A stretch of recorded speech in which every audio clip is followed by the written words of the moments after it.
So today we're doing a ECUMaster Black to a 3UZ-FE VVT-i. So let's get into it.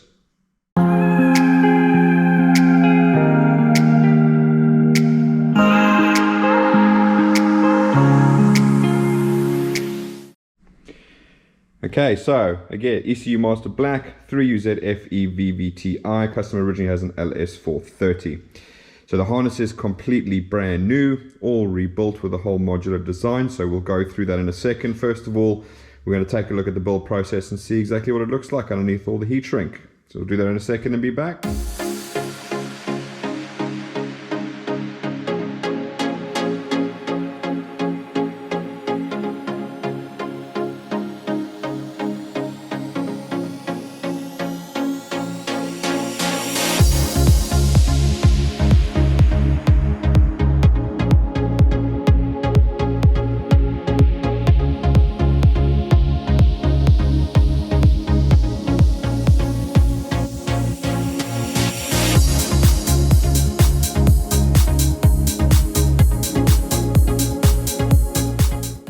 Right, so that's what it looks like underneath.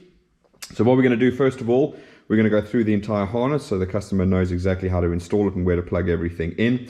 We're going to go through all the functions of the harness to show you guys something new that we're busy doing. Obviously with the modular design, you've seen a couple of our videos before exactly how that works. We're going to go through this one in particular. Right, so starting from the interior, obviously there's a little grommet. We haven't shrunk the heat shrink down yet. The customer can move the grommet backwards and forwards to wherever is going to be suitable for his particular application. As you can see, this is built for a left-hand drive and it's coming out on the right bank. Okay, so on the interior, you've obviously got your two plugs for your ECU. You've got your pipe for your map sensor coming in there. We've got one 6-pin plug coming off here to the actual fuse box itself. And then we've got the other, which is a 12-pin plug coming off, and that's making its way into the harness. Now, because it's a V8 and we only have one wideband output on here, we've got the wideband sensor plug in over there. It is about 1.5 meters long of wire, and then obviously it's plugged into there so you guys can fit your widebands with the exhaust joint together a little bit further down. So we bring it in the interior so you can just go through the tunnel and plug in straight there. We've also got the output for the pedal. So that is obviously going to be to the customer's pedal. We've got a 2-meter long harness here because obviously the customer is going to use whatever pedal they can get. As it's an aftermarket ECU, you're not restricted to what pedal you can use. Whatever's a drive-by-wire pedal, it will work. We've also got a 12-pin DTM plug. So this is what I call an auxiliary plug. We put a 5 volts sensor ground. We do things like things that are not connected on the harness. So CAN bus, RS232, etc., etc. So you can add all of that stuff in with any auxiliaries and inputs that are unused in the particular engine harness setup as we have here. All right, so that's all the interior side. So again, there's room for expansion, obviously, if you want to. But following along there, obviously, we've got the section with the grommet. We're coming over to our molded T-piece over here.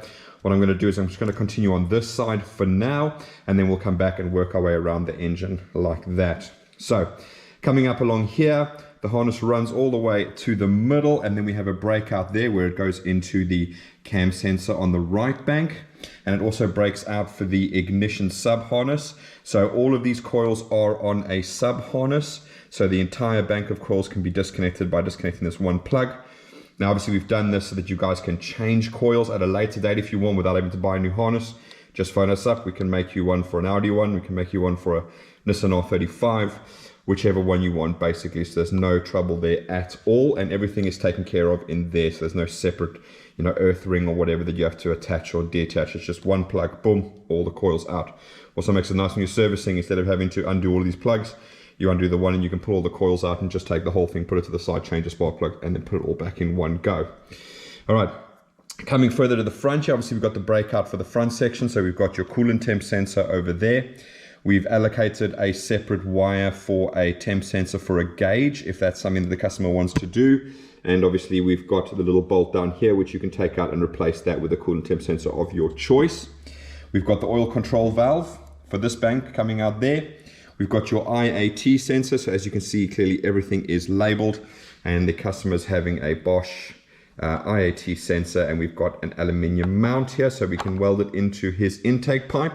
Obviously we've given him plenty of room, but again, as it's a sub harness, if he needs more room, he can just phone us up and we can make a longer one. If it's too long and he wants to be shorter to make it neater, same story. Okay, then down in here we've got our throttle plug. So as per usual, in case you guys want to change throttles, this is on a sub harness, so it goes from here to the drive-by-wire motor, because this was originally a 5-speed engine, so we don't have the big 6-pin plug on there. And then coming around, obviously we've got our 4-pin TPS over there. At the moment that's running over the top. You can run underneath, whichever one you want to do, makes it look nice and neat. And also means you can remove the whole intake with the throttle by just unplugging that one plug without having to unplug all the plugs. Because remember, the standard plugs are the problem. These have a very limited lifespan in terms of connecting and disconnecting. All right. Then what we do is we come down along here. Ignore this is the test oil pressure sensor, but we come down here and then again we have a sub harness for the alternator. So we do this in case you guys ever want to move the alternator over to the other side. Obviously this could actually be taken over, run over the, underneath there towards the other side, and then we can create a separate sub harness for whatever alternator and put it over the other side if you want. So that's that all done. Plus also if you guys want to fit like a 3UZ 6-speed alternator with a 4-pin plug from like a GS or LS430, again, just phone us up. We can make your little sub harness and change the alternator without having to change the whole harness or cut a single wire. Right, so that's pretty much that side over there done. All right, so now we can move on, and coming out the other side of this T-piece boot, we have your ground wire. Hopefully the torch isn't going to make it too bright, but there's your ground wire. There's only one of them with a ring terminal on it, just bolts onto the back of the cylinder head right here. Bearing in mind, obviously, you're going to have a big earth from your block to the chassis or to the negative of the battery, and then to the chassis, either to the chassis, to the negative of the battery, or directly to the negative of the battery. All right, then coming out here, we've got 2 little sub harnesses. This one is the one that goes underneath the actual inlet. So this has got your starter solenoid and your 2 knock sensors. Now, we have wired this already to accept Bosch wideband knock sensors. In this case, the customer didn't opt for the Bosch wideband, so we've got the 2 narrow bands on there. But if you did ever want to change his mind, he can just phone us up and we can make him a new one that would accept the Bosch wideband knock sensors. Then we've got our injector sub harness, or injector and ACIS sub harness. So obviously that goes underneath, and I do have a video of how that is all installed. So please feel free to take a look at that when you come to install the harness. And then obviously that means that all of the injectors and everything are coming out from the middle here, and they're just going over to the injector, so they stay as part of the inlet manifold. So when you take the inlet manifold off, all you got to do is disconnect this one plug and the throttle plug, and you can pull the whole inlet manifold with the throttle off in one piece, and you don't have to go disconnecting everything like the injectors and so on and so forth. All right, I'm going to quickly move over to the other side because obviously it's a bit difficult to carry on along there. Now this is kind of a little bit of a repeat of the other side, to be fair, so we're just going to go through it quickly. It comes through here. There is a little mounting point there that you can use. Comes along here, and then it breaks out again here by the cam sensor for the left bank, and then it breaks out again for the ignition coils on the left bank. And again, same story, they're all on a little sub harness, so you can change them out as and when you please. Obviously all the injectors and everything are coming from the inlet manifold itself. All right, then coming forward, you've got your next breakout here. Now this customer's not opted for fuel pressure, but we do pre-wire it in there. So this is a 3-pin DTM plug. We've just blocked it off with seals. And so if the customer ever wants to use fuel pressure sensor, sometimes the guys will obviously drill and tap into there and fit a fuel pressure sensor. He can do so. For now, obviously, he can just tuck it away down here. And obviously it's waterproof with those seals in the other end, so you don't have to worry. Then you're also coming off to the oil control valve on the left bank, which is bolted in over there. Then the harness makes its way down along the front here, again with your 2 mounting points there. And it comes down to just above here, and then it breaks out into 2 sections. So in this case, we've got the section which is pretty much coming down through there, and that goes straight to your crank sensor down at the bottom here. Now with ECUMaster Black, we don't use this front cam sensor, so you can feel free to take that off. Other ECUs like Link and Haltech, or Link actually use this cam sensor. Haltech also, you don't have to use this cam sensor because you can actually make it sync on the 36-2 trigger wheel, and then once it is synchronized and fired, then it will still use the 2 cam sensors over there. Or if you have a nice ECU like Haltech Elite 2500, you can connect all 3 cam sensors in the crank sensor. Right, the rest that comes down here is now your oil sub-harness plug. In this particular case, the customer's opted for a Bosch oil pressure and temp combined sensor. So we've got that in there. So in this plug, we have the ability to run a oil pressure switch, as well as a combined sensor, as well as a separate pressure sensor and a separate temperature sensor. So all three of these sensors can be running whatever configuration you want. There is enough wiring in here to literally run a pressure switch, oil pressure, and a temperature sensor as three individual sensors if you've got a nice sort of sandwich oil plate down here and you want to plug in them all differently, or you're just going to use the combined one over there. All right. So that's pretty much the entire harness.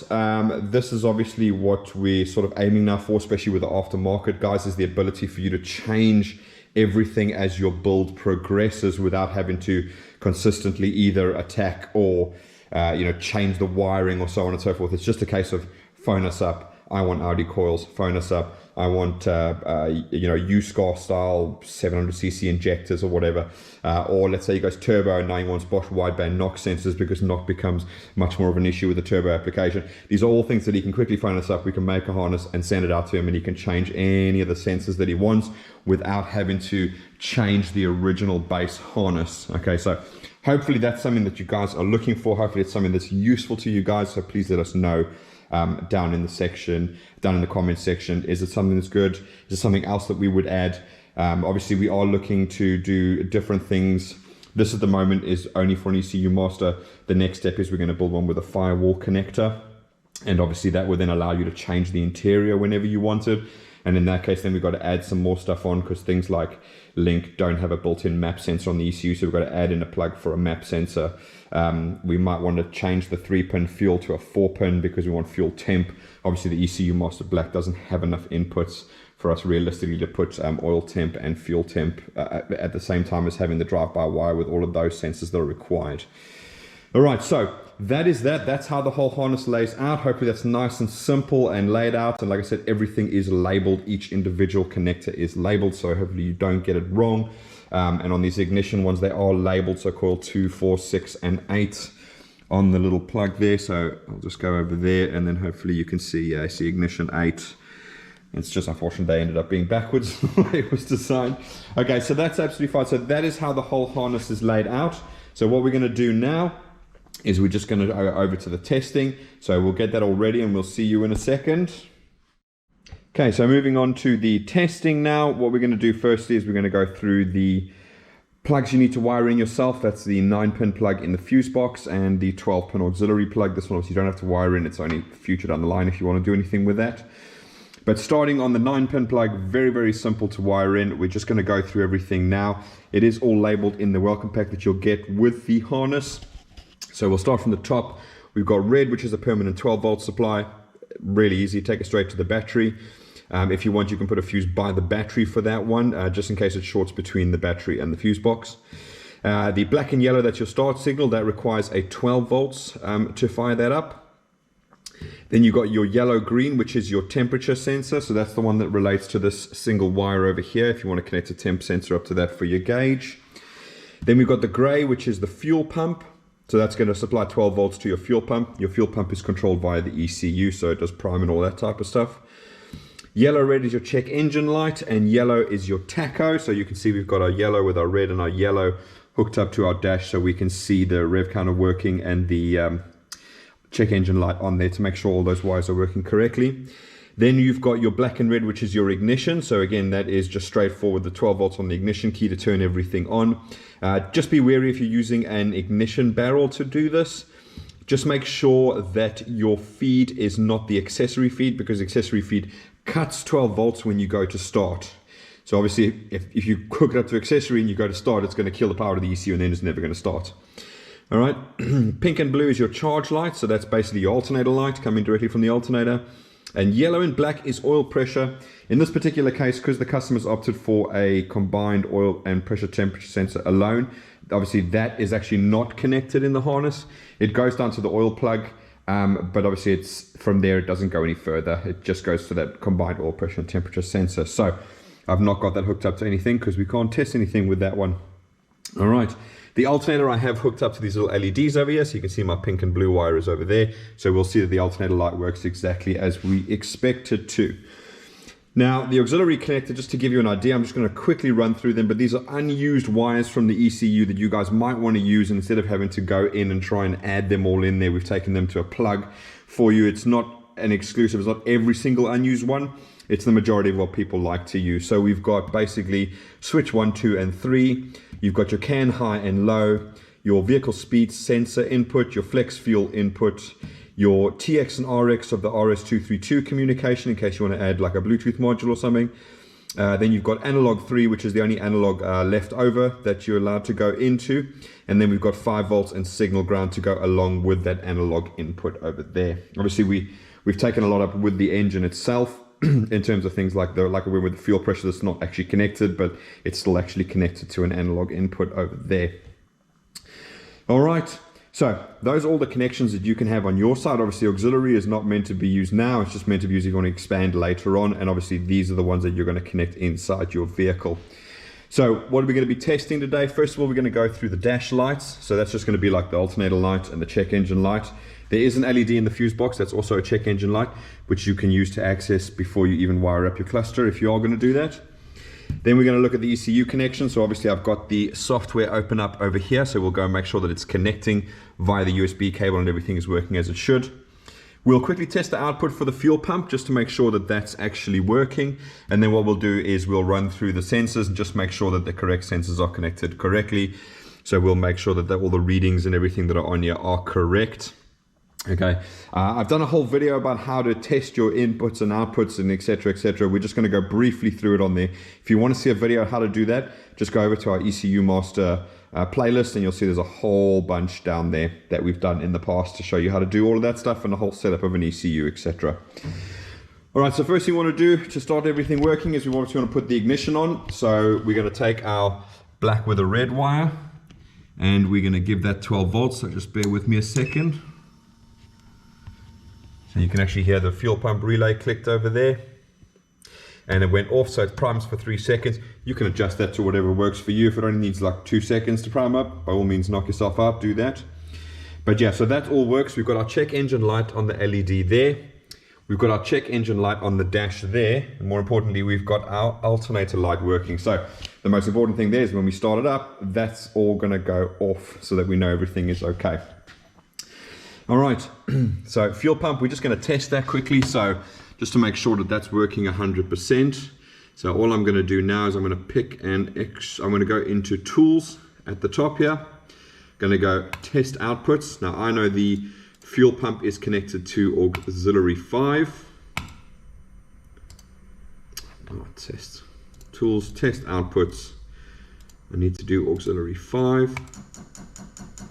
And I can hear the relay clicking in the background there. What you can also do if you want to test the fuel pump is actually go into your output section and then you can go into fuel pump there and you can just quickly put in invert output and you can hear the relay clicking there. So I'll just go over to there. Okay, fantastic. So that's a nice little quick, easy way to do it, and you'll have your outputs tab here standard on your ECUMaster software, so it's always something you can come back to and go from there. All right, just while we're here, obviously you can see this weird table down at the bottom here. This is not weird, this is for the ACIS system. So effectively, I've imitated what Toyota did with the 3UZ. Obviously this can be altered when it goes through there. So this is obviously just a PWM table. I've got 0s and 100s, so either on and off, and effectively this is when the ACIS is on. So anything below 60% TPS and 2500 RPM, it is on, which effectively closes the valve and makes the intake runner lengths go the full length. And then every time that it's off in this green area over here, this is when obviously the ACIS valve opens and then effectively halves the intake runner length. So when your tuners are busy and they're going through, this is the table that they can adjust in order to maximize that and see when it's going to be the most applicable time for it to go over. Because obviously a manufacturer is always a bit of a compromise. So your tuners can play around with that particular table and make it how they want to. Right, so brings me on to my next section, which is ECU connection. Obviously you can see we are connected over there with a green little light at the bottom over there, so you can always see when you are connected. All right, so sensor testing, what we're going to do is we're going to quickly go into an extra tab, and I should have one open for my sensors. Okay, that's engine protection. And let's go into engine protection. Right, okay. So I'm just going to open up so if you go down into log, you can go down here at the bottom where it says tune display, and it opens up this little thing over here. So what I've done is I've put oil temperature. Just showing you, I've got oil temperature, I've got intake air temperature, and I've got coolant temp, and I've got oil pressure. So that's sort of my major sensors over there. And then what I've basically done is going onto this engine protection side, under the fail-safe tab, I've told it to put the coolant temp to -30 and the IAT to -30 degrees in the event of a failure. All right, so that's basically how I'm going to test it out now. So at the moment you see they're all, apart from the coolant temp, because I've been running the engine and it's just sort of starting to cool down, so that's 30 degrees, but you can see we've got 20 and 21 for the IAT and the oil temperature. Okay, so again, really nice and straightforward. All we're going to do now basically is unplug them, and you're going to start to see that for these two over here, they're going to go to -30. So if I move over to my IAT sensor over here, so you can see that's labeled IAT. I'm just literally going to unplug that. And straight away you see my IAT has dropped to -30. So I know that that is connected to the correct place. And as I plug it in, it jumps straight back to 20. Let's move over to our coolant temp sensor, so you can see that says 30 degrees. I'm just going to come in here and unplug the coolant temp sensor. So now that is loose, and you'll see straight away that says -30. So I know that that is correct. So we've gone from there, and then we're back up to 30 degrees. Oil pressure, we're showing 1.44 bar. I've connected the air compressor up, and it should be about 3.5 bar. So I'm just going to hold that up. Okay, well anyway, it's gone up to 2.3 bar from 1.44, and what I'm going to do is I'm going to go and I'm going to disconnect the oil, and that should then remove the oil temperature, which is 21 degrees, and the oil pressure. So if I go and do that quickly, so again, we're just going to come down here, I'm just going to disconnect that, so that's now no longer connected, and you'll see straight away oil temperature's dropped to 0. And oil pressure is now sitting, well, technically 0. It's got a little bit of float there. And if I plug it back in again, there it is, back in. And straight away, there we are, oil temperature and oil pressure. Let me just see if I can show you. Yeah, I'm just opening up that bar. Hopefully the compressor doesn't go off in the middle of this video. Right, so I'm happy with all of those, and we're going to go over to the pedal, which I'll also remember, pedal in this case with the drive-by-wire is actually TPS. So if I look at my TPS, that's exactly what I wanted to do, and it goes all the way from 0 to 100% as I do the pedal. All right, so that's pretty much all the sense testing I want to do for this video. Obviously the ECU is going to be set up for the customer. He'll have a pinout of the entire ECU so he knows where everything is connected to. But it's already going to come pre-configured for him, so he can just drop in, check the base timing, and go. Right, so what we're going to do now is we're going to start the engine, and obviously that's going to then incorporate the testing of that. So first one is the starter, nice and simple. If the starter cranks, starter circuit is absolutely fine. ACIS, so that's the little ACIS valve over here. So obviously at the moment that is open, and obviously it'll shoot down hopefully as soon as we start that up, so that will be cool. And then we're going to go to the drive-by-wire. That's going to involve just revving it. So obviously we've got just our test pedal connected to the harness, and so if it revs, well, we know that works 100%. Obviously I've done all the calibration and everything, but I would advise you when you get it to your side, Eymerick, just to do the calibration again. Tack, we'll obviously go over to our clocks over here, and we'll see that the rev count is actually moving. Injectors, what I'm going to do is I'm going to go around one by one and actually just remove the injectors, just so that you can see the engines misfiring as I remove them all, so we know they're all working as they should do. And obviously that incorporates the coils as well. So if a coil wasn't working, you'd hear it misfiring over there. So nice and simple. Put my ear protectors on, because obviously it's straight exhaust. Alright, so as per the wiring, all we're going to do is take the yellow and black, and we're going to start it up, so let's do that. Okay, so alternator light has gone out, the check engine light's gone out, that's absolutely fine. Okay, so we know the starter works, we know the Injector-ACIS works the way we want it to. We're going to quickly rev the engine.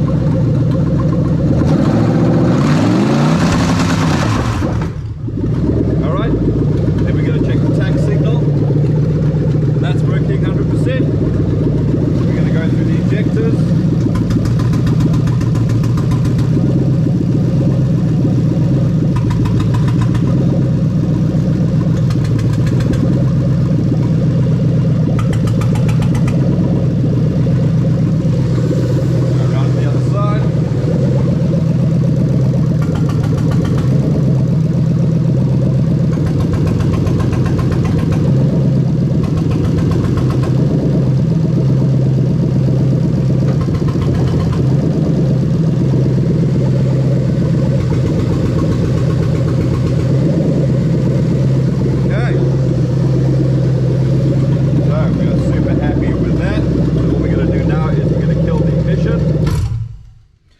Obviously it switches off. Okay, now when you were revving it, when I was revving it, you obviously heard that it was hitting a limiter, and that is what I wanted to go through next, which is these kind of engine protection setup. So if you go down your list on the left here, you'll see it is actually labeled engine protection.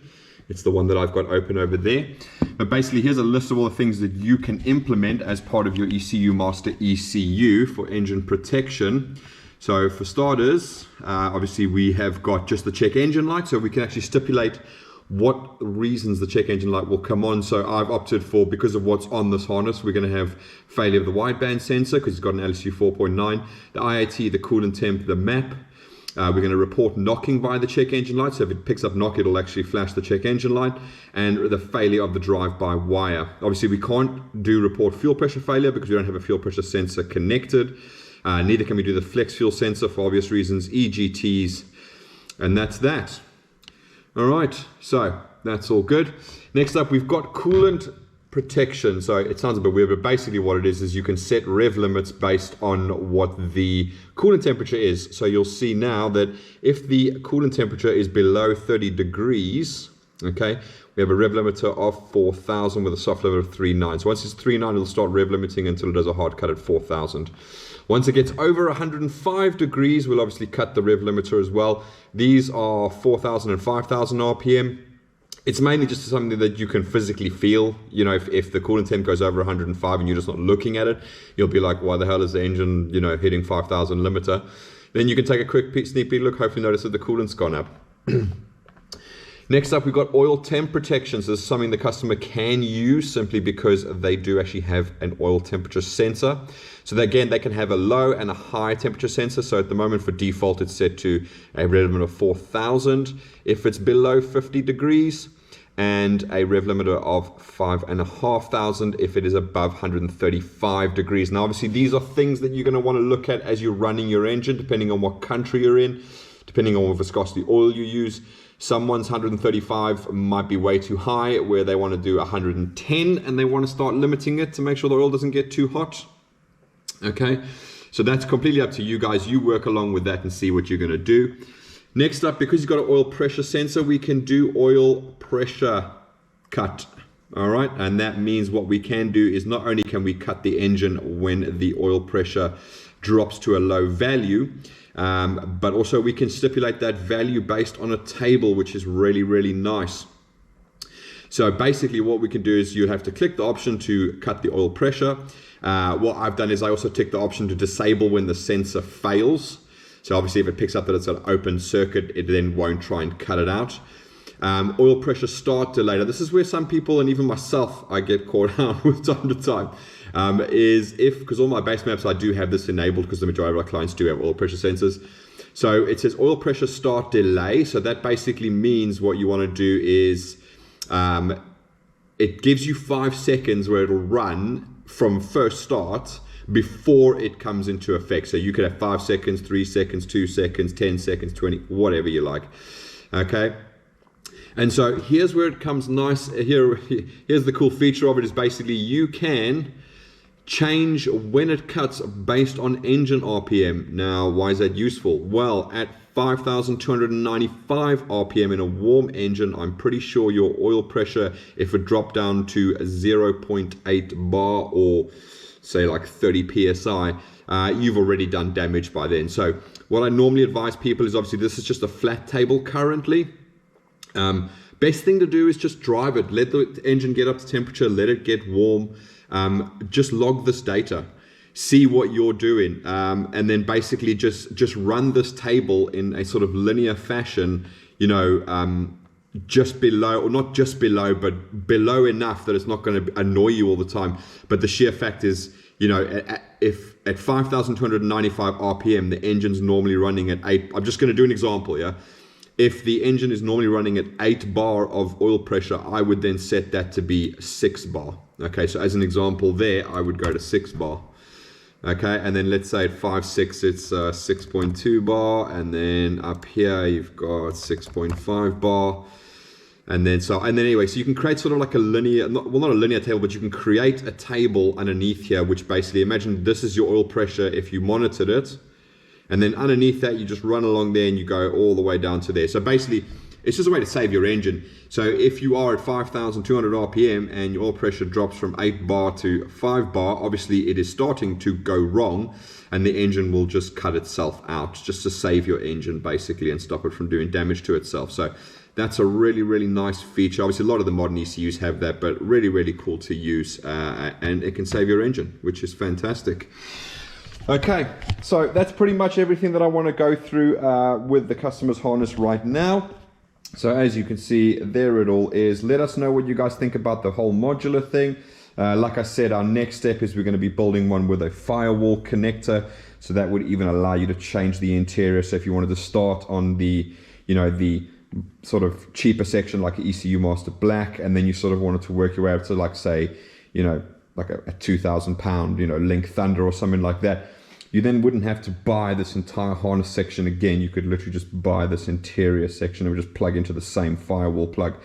So we'll spend some time, we'll go through it, we'll try and figure out what sensors you guys want, what we need to incorporate into there that'll dictate the size of the firewall plug, and then we'll go from there. But thanks for watching, guys. And if you have any questions, please feel free to put them down in the comments below. We try and answer those as much as we can. Preferable way to get hold of us is via our Facebook, which is just Phoenix Engine Management. You can find us on Facebook, no problem. Fire us a message there with any questions that you do have. What I would say is, when you guys are firing questions over, just a little tip, try and give as much information as you possibly can. My wife is now at the moment busy answering all those messages, so she will try and get all the information out of you that we need to give you a detailed quote. So yeah, information is king. Give as much as you can. All right, but thanks for watching, guys, and we'll see you again later. Bye-bye.